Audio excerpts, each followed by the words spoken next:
ठीक आहे, लक्ष द्या. Equation of straight line find out करायचं असेल तर आपण वेगवेगळे फॉर्म्स आहेत त्याच्यामध्ये. आता पूर्ण बेसिकपासून सांगायलो बघा, आणि हे आपल्याला 12वीच्या 2 चॅप्टरमध्ये सुद्धा काम देणार आहे. म्हणजे ह्याच्याशिवाय आपण ते चॅप्टर कंप्लीट करूच शकणार. तर पहिलं आहे बघा पॉईंट स्लोप फॉर्म. म्हणजे आपल्याला एक पॉईंट देतात, त्याला आपण x1, y1 म्हणून समजा, ज्या पॉईंटमधून लाईन पास व्हायली, आणि दुसरं देतात आपल्याला त्या लाईनीचा स्लोप. म्हणजे आपल्याला काय म्हणतात, obtain the equation of line passing through the point and having slope म्हणतात. मग आपल्याला एक पॉईंट दिला आणि स्लोप दिला की आपल्याला आपण हे फॉर्म यूज करावं लागते आपल्याला. मग आता पहा मी काय लिहिलो, the equation of line, the equation of line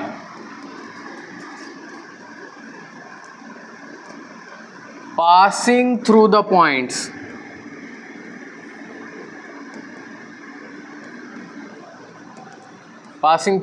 x1, y1 and having slope is. म्हणजे आपल्याला एक पॉईंट दिलाय आणि स्लोप दिलाय, तसं असेल तर त्या लाईनीचं इक्वेशन काढायचं असेल तर फॉर्म्युला काय असते, y minus y1 is equal to m into x minus काय असते, x1 असते. म्हणजे फॉर एक्झाम्पल जर आपण एक्झाम्पल घेऊन बघितल्या असं, obtain the equation of line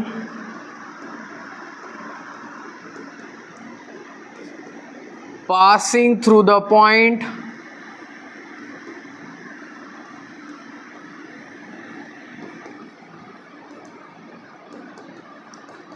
समजा 3, 4 and having slope 2 असं म्हणलं समजा. हे आपल्याला क्वेश्चन आहे.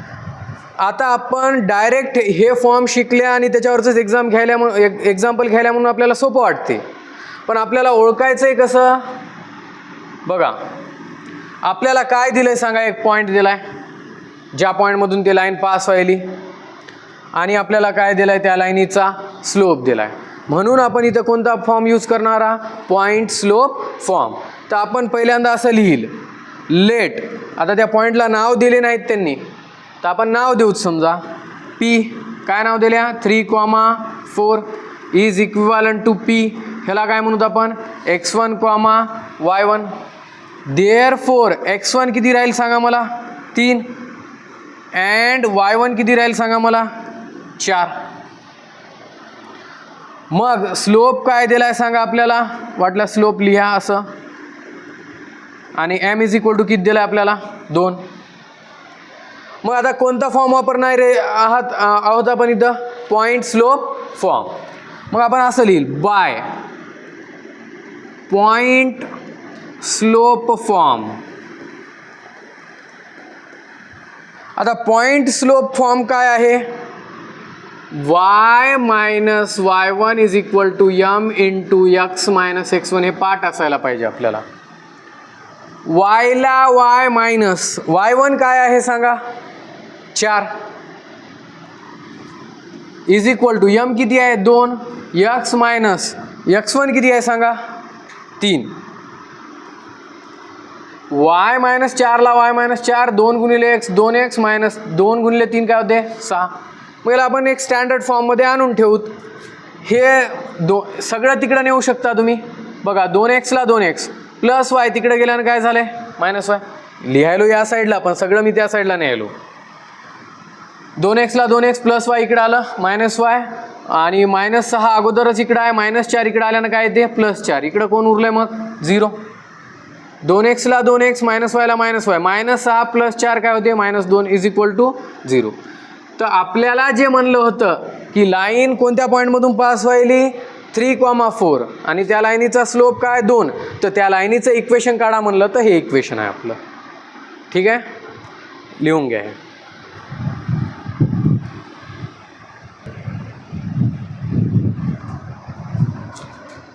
तर लक्ष द्या, आपल्याकडे हा वाला एक क्वेश्चन आहे. आता हे कर्नाटका CET मध्ये आलं आहे आणि आपले मॅक्झिमम CETचे क्वेश्चन्स असेच राहतात. कर्नाटकाचे आपल्याकडे विचारतात, आपले कर्नाटकाकडं विचारत राहतात आणि ते व्हॅल्यू चेंज करू शकतात कधी किंवा जशाल तसं सुद्धा राहू शकते. आणि खूप सारे क्वेश्चन्स राहतात, फक्त ते एका टाईपचे वगैरे दिलेले आहे तिथं. तर आता बघा आपल्याला the equation of line parallel to the line, आपल्याला ज्या लाईनीचं इक्वेशन काढायचं आहे ते लाईन या लाईनीला काय आहे पॅरलल. आता पॅरलल लाईन दिली असतील तर दोघांचा स्लोप काय असते सांगा, सारखा.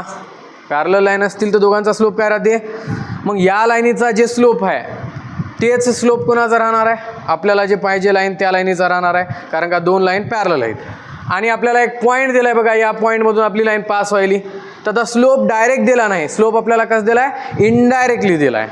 तर पहिलं बघा आपण काय लिहूत, इक्वेशन ऑफ गिवन लाईन लिहायलो मी. गिवन लाईन म्हणजे त्यांनी दिलेली line. Equation of given line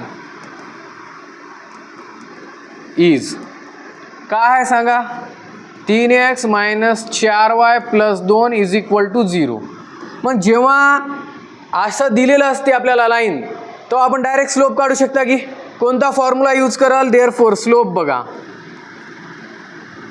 m - a राहत गेले बघा. a म्हणजे एक्सचा कोइफिशियंट हो, एक्सचा कोइफिशियंट किती आहे 3 भागिले b म्हणजे कोण होय yचा कोइफिशियंट -4. तर आपला स्लोप ह्या लाईनीचा स्लोप काय आला आहे 3/4. आपली लाईन याला काय आहे सांगा पॅरलल आहे, तर आपल्या लाईनीचा बी स्लोप काय राहणार आहे, हेच राहणार आहे. Required line is parallel to given line. Required line, आता आपण MCQ सोडताना फास्ट सोडू शकता, हे लिहायला आपण सगळं. Required line is parallel to कोणाला, गिवन लाईनला. मग therefore slope of required line काय राहणार आहे सांगा,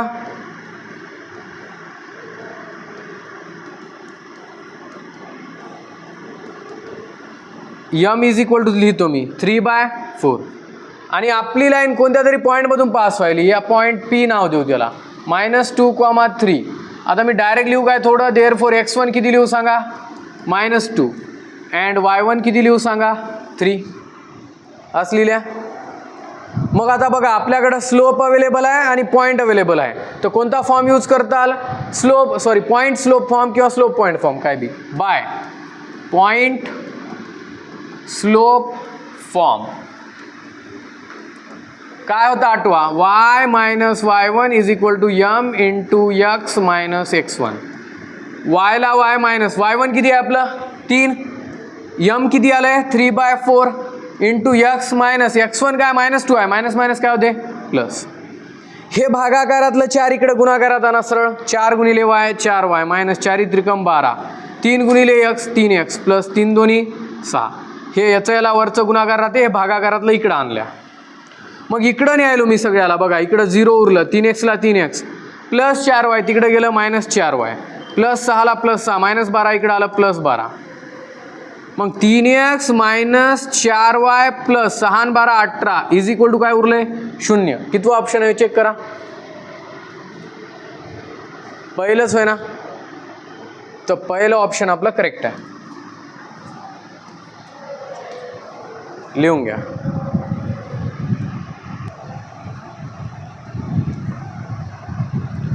आता लाईनचं सेकंड फॉर्म बघा, इक्वेशन ऑब्टेन करायचं होतं. याच्यामध्ये काय देतात आपल्याला, लाईन 2 पॉईंट्समधून पास होत असेल तर ते 2 पॉईंट्स देतात आपल्याला. म्हणजे the equation of line passing through the points. कोणते कोणते पॉईंट्स, x1, y1 हा एक पॉईंट आहे आणि दुसरा पॉईंट काय आहे x2, y2. ह्या 2 पॉईंटमधून जर लाईन पास होत असेल तर त्या लाईनीचं इक्वेशन काय राहणार आहे, y - y1 / y2 - y1 = x - x1 / x2 - x1. हे केव्हा यूज करेल आपल्याला आपण फॉर्म, जेव्हा आपल्याला त्या लाईनीचे 2 पॉईंट्स दिले असतील. आता क्वेश्चन कसा येऊ शकते बघा, काय म्हणाल आपण, obtain the equation of line passing through the points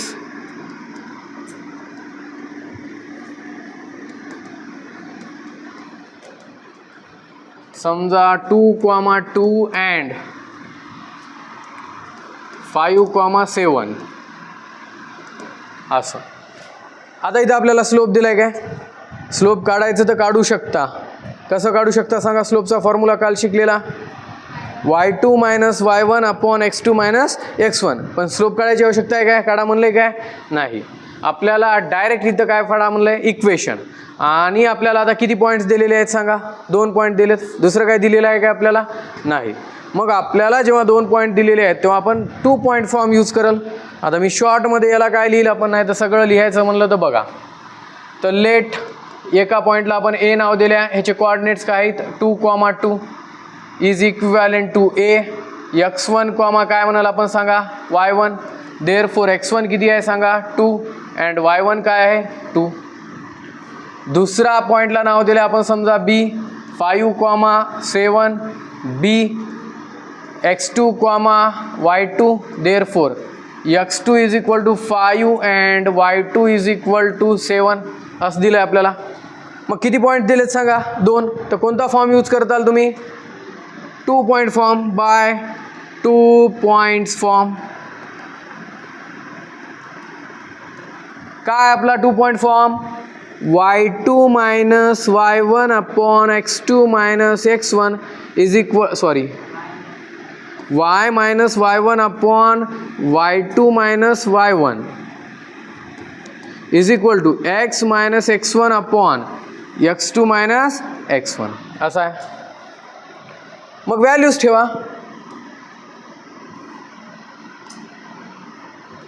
y ला y मायनस y1 ठेवा. y1 किती आहे सांगा 2 भागिले y2 काय 7 minus 2 is equal to x minus x1 काय आहे 2 5 मायनस काय येणार आहे 2. सॉल्व करायला y मायनस 2 ला y मायनस 2 7 मायनस 2 काय होते 5 x मायनस 2 ला x मायनस 2 हे किती होते 3.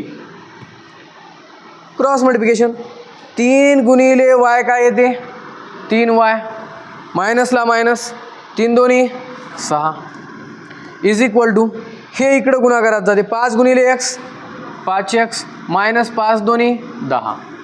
तर आपण इकडं 0 ठेवू, बाकी सगळ्याला तिकडं न्या. 5x आधीच आहे इकडं, प्लस 3y ला न्या तिकडं काय होते मायनस 10 आधीच आहे, मायनस 6 ला इकडं आणा काय होते. मग 5x minus 3y minus 10 plus 6 काय होते मायनस 4 आणि is equal to 0.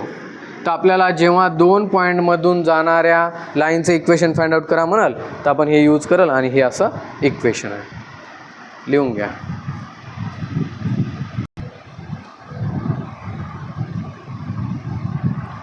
Third form पहा. आता आपल्याला आता काय दिलेत स्लोप दिलेत आणि लक्षात ठेवा कोणते इंटरसेप्ट दिलेत वाय इंटरसेप्ट दिलेत. आणि वाय इंटरसेप्टला आपण काय म्हणाल्या सी म्हणजे वाय ॲक्सिसला ते लाईन कुठे इंटरसेक्ट करते त्याला आपण काय म्हणता वाय इंटरसेप्ट. त्या पॉईंटचा वाय कोऑर्डिनेट समजा. The equation of line having slope काय दिलेला आहे m and c as a y intercept म्हणाले. ते एकदम सोपं आहे. वाय इज इक्वल टू काय आहे एम एक्स प्लस सी हे तिसरं फॉर्म होय. हे सुद्धा युजफुल आहे. समजा क्वेश्चन असा आला obtain the equation of line, obtain the equation of line having slope काय दिलंय स्लोप समजा -3 and 4 as a y intercept. तर पहिलं मी गिवन लिहितो.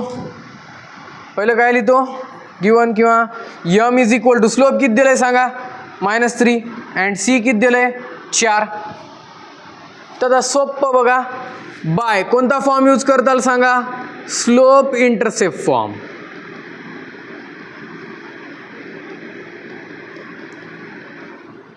y is equal to m x plus c values ठेवा फक्त -3 x प्लस सी ची value काय 4 झालं. जर तुम्हाला याला सिम्प्लिफाय करायचं आहे तर बघा -3x इकडे येऊन काय होते +3x म्हणजे स्टँडर्ड फॉर्ममध्ये आणायचं आहे. ऑलरेडी इथं y आहे प्लस वायला प्लस वाय +4 इकडे आल्याच्यानंतर काय होते -4 इज इक्वल टू 0 झालं.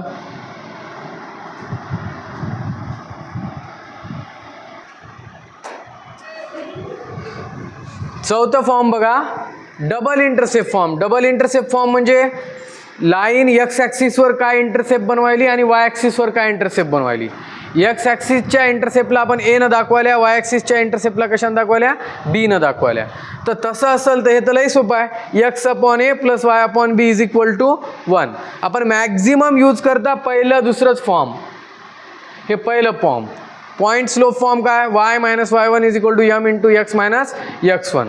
आणि 2 पॉईंट फॉर्म काय आहे, y minus y one upon y two minus y one is equal to x minus x one upon x two minus x one. हे मॅक्झिमम दोनच यूज करता आपण.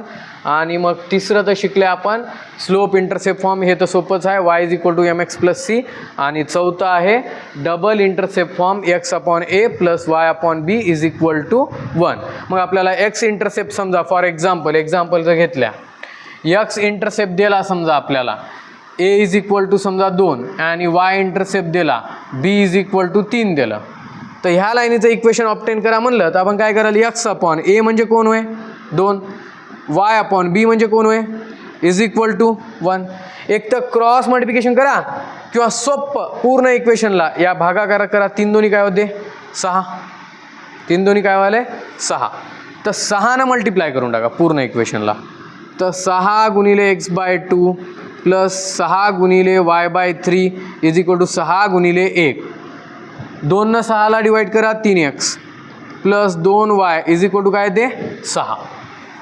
तर एक तर क्रॉस मल्टिप्लिकेशन करून आणा किंवा डायरेक्ट या हे जे भागाकारात आहेत त्यांच्यानं पूर्ण इक्वेशनला गुणाकार करा. 3 दोन्ही 6 होते, 6 पूर्ण इक्वेशनला मल्टिप्लाय करा. लिहायचं तर लिहा.